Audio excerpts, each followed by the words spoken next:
Okay, so you're thinking about a trip to Portugal. That is a fantastic choice. But let me ask you this. Do you want the regular postcard version of the trip, or do you want to experience the real Portugal?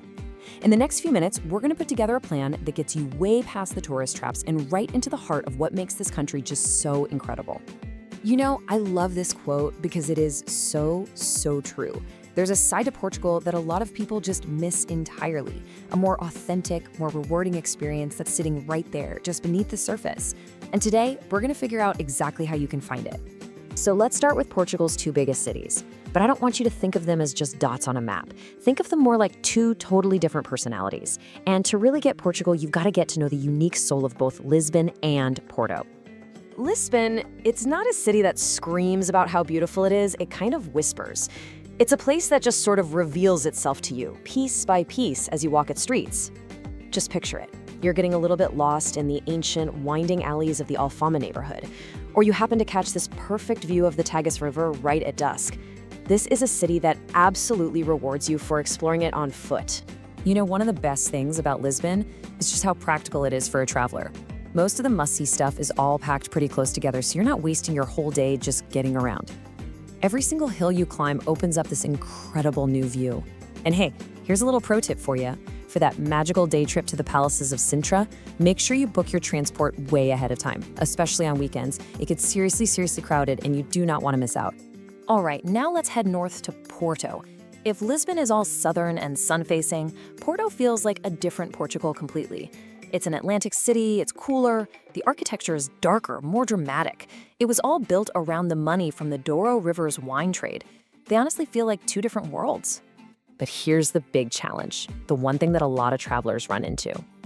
In July and August, the crowds in the historic centers can just be overwhelming. I'm talking shoulder to shoulder, you can't even get a decent photo overwhelming. It can totally change the whole vibe of these amazing cities and just water down the very experience you came for. So the solution is actually pretty simple. Just avoid those peak summer months. The second you do that, you unlock a completely different kind of trip.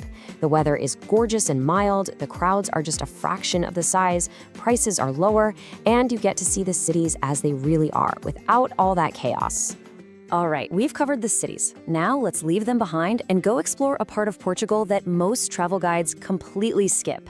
This is the real insider secret, the kind of place that's going to make your trip truly unforgettable.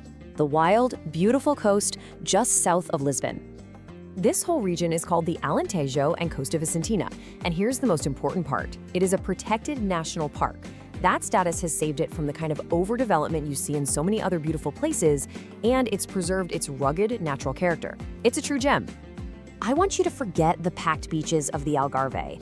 This coast is a completely different animal. It's wilder, it's windier, with these dramatic cliffs and powerful waves. The beaches, they're practically empty by comparison. It's an absolute paradise for surfers, or really for anyone who's just looking for a little peace and a chance to properly disconnect. So, we know to avoid the peak of summer, and we know where to find these hidden gems. Now, let's get down to timing, because honestly, figuring out the absolute best time to book your trip is probably the most important piece of practical advice I can give you. This is the key question, isn't it? When can you get that perfect mix of amazing weather, fewer people, and better prices? You ready for the answer?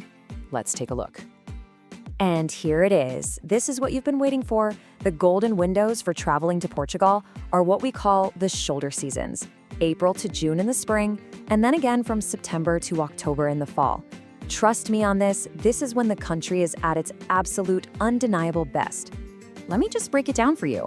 By traveling in these shoulder seasons, you completely sidestep the crazy high prices and the intense crowds of July and August. So what does that actually mean for you? Well, it means a much more relaxing, authentic, and affordable trip. It's such a simple change, but it makes a massive difference. Okay, so let's put all of this together. You now have all the insider info you need to build a smarter and way more memorable itinerary for your trip to Portugal. Let's do it. Here is your blueprint for the perfect trip. First, you're going to target that golden window. Second, you're going to experience the cities authentically without fighting those summer crowds. Third, you're going to discover that uncharted coast and trade the packed resorts for the wild beauty of the Alentejo. And finally, and this is the big one, You're going to plan your trip around real experiences, not just checking boxes off a list. So really, the only question left is this: are you ready to discover the Portugal that most travelers miss? Because with this knowledge, you're not just another tourist anymore. You're an insider. You are ready to find that incredible, underrated Portugal that's just waiting to be discovered. Now go find it.